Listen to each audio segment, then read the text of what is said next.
You see me smiling? Sorry I haven't uploaded any updates, but I'm just gonna condense this video into a happy video. No more suspense. We got approved, and today we are actually gonna go sign for the house. It's exciting. It's very surreal.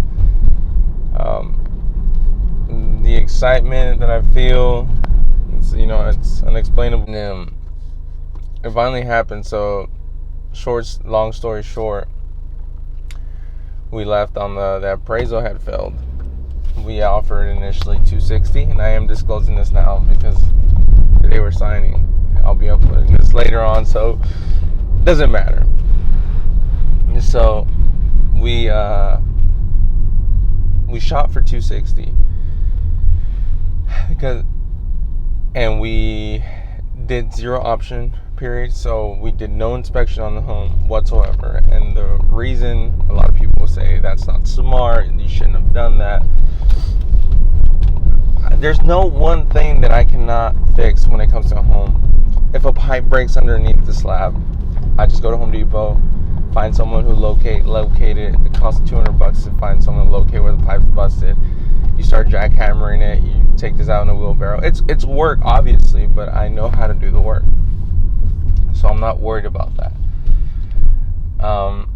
The house is moving ready. I mean, it's a 1980s house, and there were slab repairs done to it in 2012, and then it's a transferable warranty, and it was a new roof. So that's all that I was really mainly worried about. And because those are big jobs that take multiple people, and it does take a chunk of change. I'm not saying that I'm able to do lift the house up as well, or roof the whole house by myself. No, there's some things that one person cannot do. You have to contract out. But all in all, we waived our option period. There was a lease buyback, because they are building their home, and we agreed to the terms. So we will be signing today, but we won't be moving until July. And which obviously we don't have to do our first mortgage payments until August. Plus, me and my wife have been saving. We continually save throughout this whole ordeal, and that's another thing. You guys keep saving your money. Keep saving. As soon as you start looking for a house, start saving monthly, like you're going to pay a monthly mortgage bill and your utilities. Factor that in. That's what we've been doing, and it's put us in a good spot to come in. Going into the house, we're going to have up to 2 to 3 months of mortgage payments ready, and 3 months of utilities already. And you're saying, oh, well, how do you know your utilities? You just average out. Here in Texas, everyone that I talk to, their water only varies from $80 to the high end $150. If you have a big lot, you're watering constantly. And when I mean big lots, 10,000 square feet, 12,000 square feet, almost up to a quarter of an acre. Obviously, I don't know people who water acre, 2 acres, maybe it's more water. And so I factor that in, 150. And the electricity, people will say it varies from 150 to high end 250 on a roughly 1,300 square foot to 2,000 square foot home. Depending on the efficiency, there's a lot of factors that go into it as well. So I averaged out a high end 250. Always go for the worst number.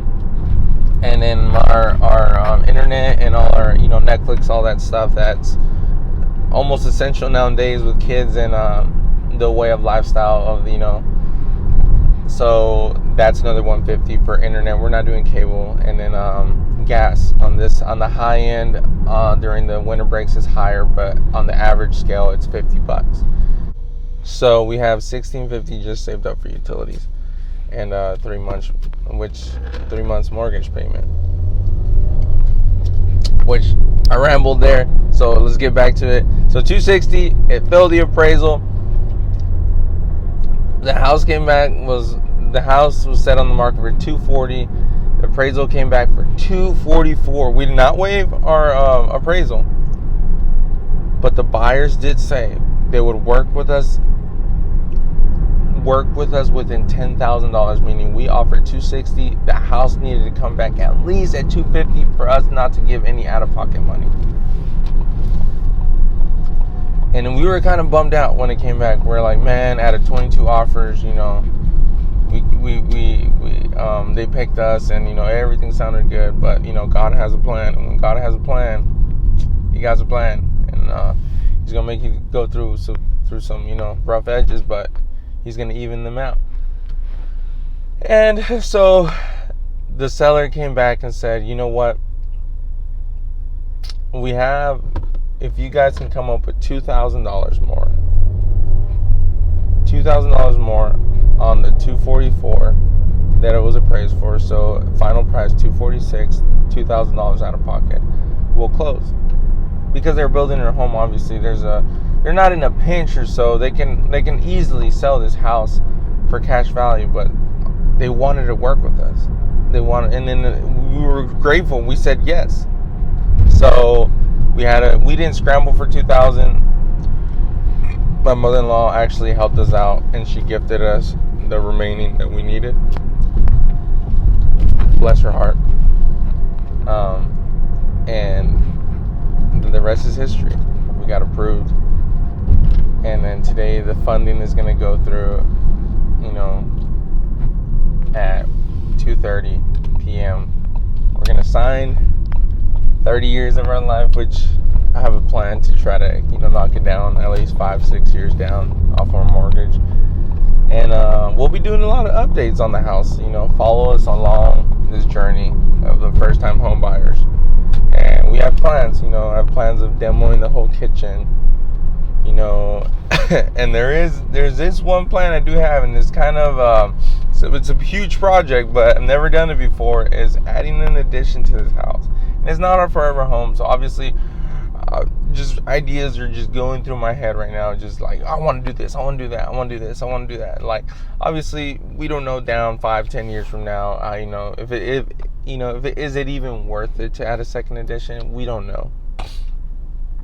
But all in all, we're signing, and that's it. We move in next month though, which I'm not upset.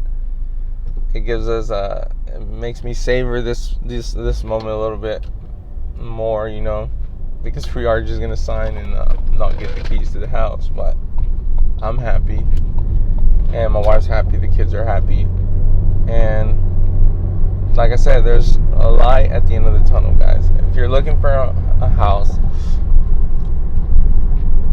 in this market, it can be done. People are saying you have to waive, your savings. Basically, that's what I call it, waiving your savings. If you've been saving up for a house, you don't have to do that. You'll know the right moment when you go in, and you'll know in your gut feeling that it's yours. And trust in whatever you trust, and it can get done. You don't have to go broke, house broke, going into a house in this market, thinking you have to waive all these things. Just be smart. What we did is that 0 option period. We did 2% earnest money. Waived our waive our option period. So no option period. I thoroughly looked through the house when we went to the open house. My eyes were like hawk eyes, just analyzing everything, looking at the cracks, looking at the doors, making sure everything was shutting right. So I kind of did my little rinky-dink inspection on my end, but I feel secure. I feel safe. Obviously, I'll be doing some tests, and I'll be actually going through a video of what to do when you first get into your home if you waive your option period. And it's going to have 10 things that you have to go look if you waive your option period, and actually budget for these things going in, especially in this market, because the sellers are really uptight and they don't want to fix anything, and then they're going to sell as is because they do have multiple offers. This house had 22 offers. So what makes you think that they're going to want, their investors are coming in, they're saying as is, no option period, like whatsoever, cash price, 30 over, 20 over. If you can't compete with that, don't. And I suggest you don't compete with that, because then we are part of that problem. We keep raising the housing market by doing that. But This video is a little longer, kind of went on a rant, but we got approved. And guys, stay tuned. I'll see you on the next one.